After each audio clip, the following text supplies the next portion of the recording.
Vous êtes tous des impudents. Votre témoignage des paroles de Dieu Tout-Puissant n'en finit pas. Vous ne savez pas qu'ici, c'est un bastion du marxisme, léninisme et de l'athéisme. Vous n'avez pas la permission de répandre l'évangile, ni de porter témoignage à Dieu ici. Voilà, vous avez seulement le droit d'écouter le professeur Sun et n'avez plus la permission de parler, à moins qu'on vous le demande. Et sans témoigner des paroles de Dieu Tout-Puissant. Commissaire, le professeur Sun a bien dit qu'on était libre de poser toutes les questions qu'on voulait. On ne fait qu'appliquer la proposition du professeur. En quoi est-ce mal? Dans le cadre d'une formation, ne peut-on pas échanger des points de vue? Si l'échange d'idées et de points de vue n'est pas autorisé, comment pourrez-vous nous laver le cerveau? Comment est-ce que tu oses? Monsieur le commissaire,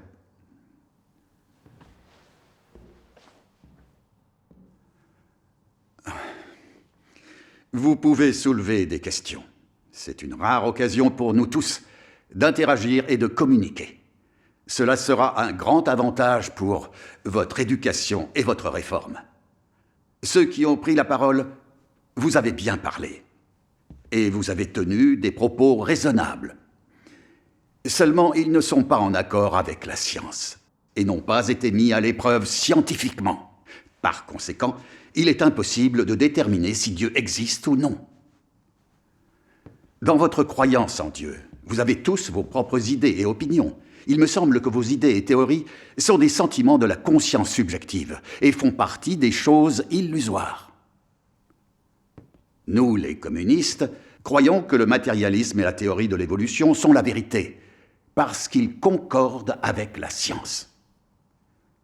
Notre pays fournit une éducation évolutionniste et matérialiste de l'école primaire jusqu'à l'université. Et cela pourquoi ? C'est pour imprégner les jeunes et les adolescents des théories athéistes et évolutionnistes dès leur plus jeune âge, afin qu'ils se tiennent à l'écart de la religion et de la superstition, et qu'ils puissent tout expliquer de façon scientifique. Prenons par exemple la question de l'origine de la vie. Par le passé, les gens étaient ignorants et arriérés, et croyaient des mythes comme Pangu séparant le ciel et la terre, et Noah créant les êtres humains. Quant aux Occidentaux, ils croient que Dieu a créé le genre humain. En réalité, tout cela n'est que mythologie et légende, et n'est pas du tout en accord avec la science. Depuis qu'est née la théorie de l'évolution, qui explique très clairement l'origine de l'espèce humaine, et la façon dont les hommes ont évolué à partir des grands singes, t'as compris ? La science a complètement invalidé les légendes de la création de l'homme par Dieu. Tout a évolué de manière totalement naturelle. C'est la seule vérité. Par conséquent, nous devons croire à la science et à la théorie de l'évolution. Vous qui êtes là, vous êtes des gens éduqués et cultivés. Comment pouvez-vous croire en Dieu? Je ne comprends vraiment pas. Pourriez-vous exprimer vos points de vue sur la question? Le professeur Sun explique bien les choses. On peut dire qu'il vous a présenté les raisons de croire à la science et à l'évolution de manière claire et fondée. Alors, êtes-vous en mesure d'expliquer vos points de vue, de nous exposer vos idées? On vous écoute. Allez-y, parlez, ne soyez pas timide.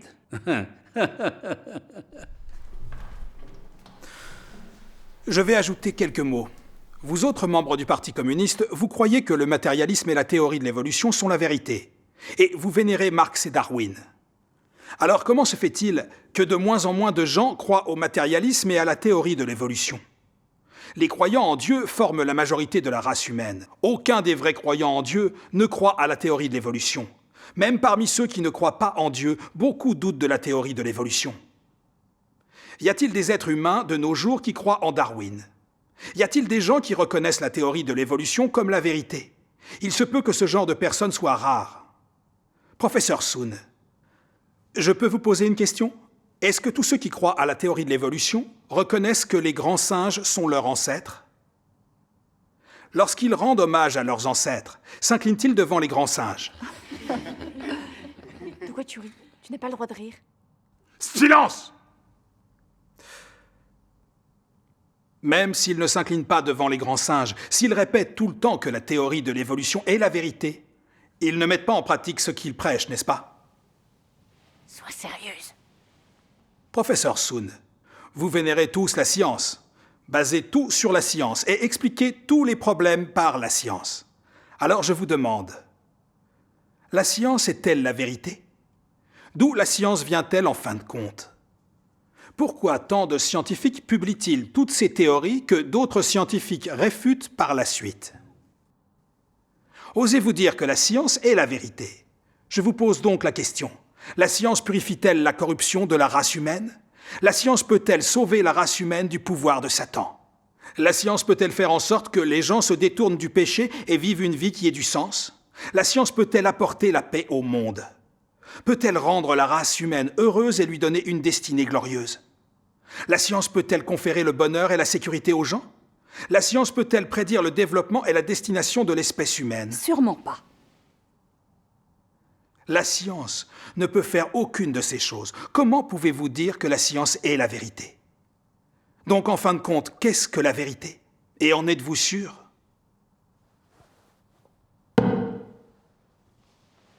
Professeur Soon, puisque vous donnez tant d'importance à la science et la portez au nu, j'ai une question importante à vous poser. Expliquez-nous ce qu'est la science, en fin de compte. La science est un ensemble de théories dans le domaine de la connaissance que la race humaine corrompue a réalisées en étant confrontée à l'univers que Dieu a créé. Elle est entièrement produite par le cerveau des êtres humains. La race humaine corrompue ne possède pas la vérité. Elle ne possède aucune parcelle de la vérité. Comment alors est-il possible que la connaissance produite par la race humaine corrompue soit la vérité? La vérité ne peut venir que de Dieu. Seul Dieu est le Créateur. Seules les paroles exprimées par le Créateur sont la vérité. Arrête d'approuver. Depuis que Dieu s'est manifesté et a travaillé en exprimant de nombreuses paroles, les hommes ont fait l'expérience des paroles de Dieu. Ils ont pu reconnaître que seules les paroles de Dieu sont la vérité. Ce sont des faits qui ne s'altèrent jamais. Nous allons devoir faire des efforts sur cette Handongmei. À l'ère de la loi, Dieu a proclamé de nombreuses paroles, guidant les hommes pour qu'ils observent les lois de Dieu et obtiennent ainsi la protection et la bénédiction de Dieu. Ceux qui ont transgressé les lois ont été déclarés coupables et maudits. Durant l'ère de la grâce, le Seigneur Jésus a été crucifié pour les péchés de l'humanité. Il est devenu notre Rédempteur. Grâce à la foi des gens dans le Seigneur Jésus, leurs péchés ont été pardonnés et ils ont pu profiter de la grâce et de la bénédiction de Dieu. Avec l'arrivée de l'ère du règne, Dieu Tout-Puissant s'est manifesté et a accompli son œuvre exprimant la vérité afin de juger et de purifier la race humaine, la sauvant pour la libérer du pouvoir de Satan, incitant les gens à se tourner vers Dieu et à obtenir sa bénédiction, conférant aux gens une destination merveilleuse. Amen. Les faits liés à l'œuvre de Dieu suffisent à montrer que les paroles de Dieu sont la vérité et que ce qu'elles apportent à la race humaine, c'est la lumière, la bénédiction et le salut. Depuis des milliers d'années, Dieu utilise des paroles pour guider la race humaine et la mener où elle en est aujourd'hui. Dieu se sert de paroles pour tout accomplir. Chacune des paroles de Dieu se réalise, elles se réalisent toutes. Voilà les faits dont toute l'espèce humaine peut se rendre compte. Le Seigneur Jésus a dit, « Car je vous le dis en vérité, tant que le ciel et la terre ne passeront point, il ne disparaîtra pas de la loi un seul iota ou un seul trait de lettre, jusqu'à ce que tout soit arrivé. Le ciel et la terre passeront, mais mes paroles ne passeront point. » Amen. Nous arrivons au dernier jour, et la majorité des chrétiens ont vu que les prophéties du Seigneur Jésus se sont réalisées et ont été accomplies. Cela montre que seules les paroles de Dieu sont la vérité et que seules les paroles de Dieu représentent les choses positives. Ce sont des faits que personne ne peut réfuter. Seul Dieu peut sauver la race humaine. Seules les paroles de Dieu sont la vérité et peuvent être la vie des humains. La science n'est certainement pas la vérité. Les personnes qui sont ici, moi y compris, ne savent pas ce qu'est la vérité. Et je ne comprends pas la science. Mais en revanche, je sais bien que sans la science, la race humaine n'aurait pas la vie supérieure et confortable qu'elle a maintenant. Tous les résultats dont les humains profitent aujourd'hui n'ont-ils pas été apportés par la science? Seule la science peut guérir toutes les maladies qu'ont les êtres humains sur Terre actuellement. Tous les problèmes de la race humaine attendent les solutions développées par la science. Ne trouvez-vous pas que ce que je dis est la vérité? Vous croyez en Dieu et dites que les paroles de Dieu sont la vérité. Je ne le crois tout simplement pas. Je sais seulement que sans la science, la race humaine serait arriérée et n'avancerait pas. Nous serions comme dans les temps anciens, sans électricité, vivant dans l'obscurité. Votre croyance en Dieu signifie-t-elle que Dieu peut résoudre tous vos problèmes? Peut-il vous faire mener des vies heureuses?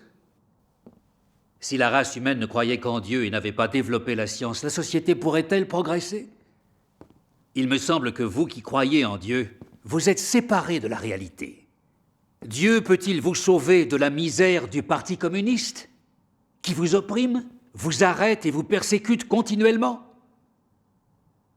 Dieu peut-il détruire le Parti communiste? Ce que je dis est un fait. Alors, comment vous l'expliquez? Écoutez le directeur, parce qu'il a raison. Si la science ne s'était pas autant développée, la race humaine vivrait dans l'ignorance, le barbarisme, la stupidité et serait arriérée pour toujours. Il y a des milliers d'années, nous, les êtres humains, nous ne savions pas utiliser les abondantes ressources que la nature nous offrait. Aujourd'hui, l'homme a développé la science.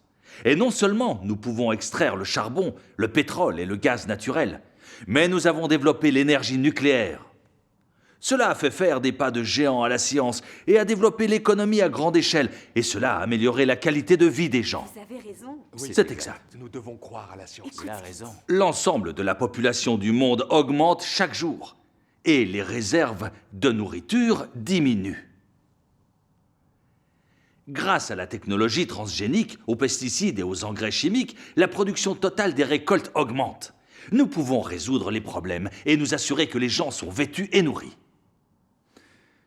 Ces problèmes peuvent-ils être résolus en croyant en Dieu? Ne sont-ils pas les résultats positifs des développements scientifiques? Encore une fois, ça explique pourquoi nous devons croire à la science. Non seulement la science peut aider les gens à connaître et à transformer ce monde, mais elle peut aussi aider à contrôler le monde. Grâce à la science, la race humaine est entièrement en mesure de créer une vie heureuse et de bâtir une patrie glorieuse. Voilà. D'ailleurs, on peut survivre sans Dieu. Mais sans la science, c'est totalement impossible. Est-ce que ce que je vous dis vous semble erroné? Sans Dieu, on ne peut pas... Assis-toi immédiatement. Directeur Pan, vous ne croyez qu'à la science. Et vous croyez que la science peut apporter le développement et le bonheur aux hommes. Est-ce crédible? La science s'est développée jusqu'à aujourd'hui. Mais qu'a-t-elle réellement apporté? Vu de l'extérieur, il semble que les humains aient tiré des résultats positifs du développement de la science. Le niveau de vie semble être meilleur, et la société semble être prospère.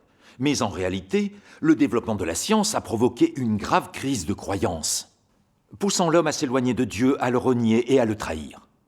Parce qu'elle croit à la science, beaucoup de personnes n'ont pas recherché Dieu, bien qu'elles sachent qu'il existe. Elles préfèrent rechercher les plaisirs de la chair. Sous l'influence de cette tendance, la moralité et le caractère de la race humaine se sont détériorés de plus en plus et sont devenus de plus en plus mauvais et anormaux. L'âme des gens est de plus en plus vide. Les gens recherchent tous les passions et cèdent à la luxure. La toxicomanie et le suicide sont de plus en plus fréquents. Cela n'est-il pas vrai? Pendant que la race humaine a développé la science, elle a aussi gravement endommagé l'écosystème et l'environnement, provoquant la pollution de l'air, de l'eau, du sol, de l'alimentation, etc. Cela a gravement nui à la race humaine. En particulier, certains pays du monde se livrent à des courses aux armements et se creusent la cervelle pour fabriquer des armes encore plus sophistiquées. La science a créé les armes nucléaires, les missiles et les armes chimiques, exposant l'humanité tout entière à la destruction. Si la Troisième Guerre mondiale est déclarée, elle apportera de grandes calamités à la race humaine. Il est possible que le jour où la science atteindra son apogée, ce soit la fin de la race humaine. Directeur Hay, J'aimerais vous citer les paroles de Dieu Tout-Puissant. Quand vous les entendrez, vous saurez si, en fin de compte, la science est une bénédiction ou un désastre pour la race humaine. Dieu Tout-Puissant dit « Dès l'époque où l'homme avait connu les sciences sociales, son esprit était occupé par la science et la connaissance. C'est ainsi que celles-ci devinrent des outils destinés à administrer l'humanité. Et il n'y avait plus assez de place pour que l'homme adore Dieu, et plus de conditions favorables pour vénérer Dieu. Sa place diminuait de plus en plus dans le cœur de l'homme. Un monde dans lequel Dieu n'a pas de place dans le cœur de l'homme est sombre, vide sans espoir. La science, la connaissance, la liberté, la démocratie, les loisirs, le confort, ce ne sont qu'un répit provisoire. Même avec ces choses, l'homme va inévitablement pécher et déplorer les injustices de la société. Ces choses ne peuvent pas apaiser l'envie et le désir d'exploration de l'homme. Parce qu'il a été fait par Dieu, et les sacrifices inutiles et les explorations inutiles de l'homme ne peuvent que conduire à plus de détresse. L'homme existera dans un état constant de peur, ne saura pas comment faire face à l'avenir de l'humanité, ni comment affronter le chemin qui l'attend.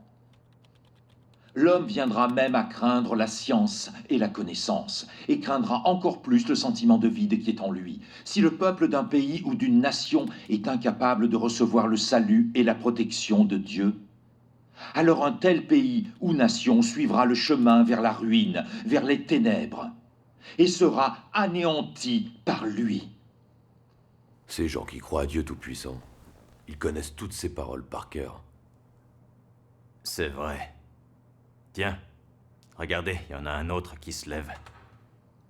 Dieu Tout-Puissant dit aussi « Il fait continuellement de l'exploration scientifique et de la recherche approfondie pour satisfaire ses besoins matériels et ses convoitises. » Quelles sont donc les conséquences pour l'homme? Tout d'abord, il n'y a plus d'équilibre écologique. De concert avec cela, le corps de tous les hommes a été entaché et endommagé par ce genre d'espace. Et diverses maladies infectieuses, fléaux et brumes se sont répandues partout. C'est une situation sur laquelle l'homme n'a aucun contrôle, n'est-ce pas? Maintenant que vous comprenez cela, si l'humanité ne suit pas Dieu mais suit toujours Satan de cette façon, en utilisant le savoir pour s'enrichir continuellement, en utilisant la science pour explorer sans cesse l'avenir de la vie humaine, en utilisant ce genre de méthode pour continuer à vivre, pouvez-vous deviner ce que sera la fin naturelle de l'humanité? Quel sera le résultat final naturel? Ce sera la ruine. S'approcher un pas à la fois de la ruine. S'approcher un pas à la fois de la ruine. Les paroles de Dieu Tout-Puissant sont les faits et la vérité. N'est-ce pas ce que nous voyons maintenant comme la conséquence du développement de la science pour la race humaine? La race humaine corrompue vénère la science. C'est très dangereux. Ce développement de la science a apporté la désolation et la destruction à l'humanité. Professeur Sun, Dieu est le Créateur. Seul Dieu peut sauver la race humaine. Dieu Tout-Puissant des derniers jours exprime la vérité et effectue l'œuvre du jugement afin de purifier et de sauver la race humaine profondément corrompue. Dieu Tout-Puissant dit « Mon œuvre finale n'est pas seulement accomplie pour punir l'homme, mais aussi pour préparer la destination de l'homme. Encore plus, c'est pour recevoir la reconnaissance de tous pour tout ce que j'ai fait. Je veux que chaque homme voie que tout ce que j'ai fait est juste et est une expression de mon tempérament. Ce n'est pas l'action de l'homme, encore moins la nature qui a créé l'humanité. Au contraire, c'est moi qui nourris tout être vivant dans la création. Amen. Sans mon existence, l'humanité ne peut que périr et souffrir de l'invasion des catastrophes. Aucun être humain ne verra plus jamais ni le beau soleil et la belle lune, ni le monde verdoyant. L'humanité ne sera confrontée qu'à la nuit glaciale et à l'inexorable vallée de l'ombre de la mort. Je suis le seul salut de l'humanité. Je suis le seul espoir de l'humanité et bien plus, je suis celui sur qui repose l'existence de toute l'humanité. Sans moi, l'humanité arrivera immédiatement à un arrêt complet. Sans moi, l'humanité souffrira la catastrophe et sera piétinée par tout genre de fantômes. Amen. C'est moi qui provoque la catastrophe, et elle est bien sûr orchestrée par moi. Si vous ne pouvez pas sembler être bon sous mes yeux, alors vous n'éviterez pas de souffrir la catastrophe. C'est seulement en se soumettant à l'œuvre du jugement de Dieu des derniers jours, en acceptant toute la vérité exprimée par le Christ, que le tempérament corrompu peut être purifié et qu'on peut se soumettre à Dieu et adorer Dieu. C'est seulement de cette manière qu'on peut être préservé de la destruction finale par la protection de Dieu afin d'entrer dans le royaume de Dieu. Assez! Vous êtes tous allés trop loin.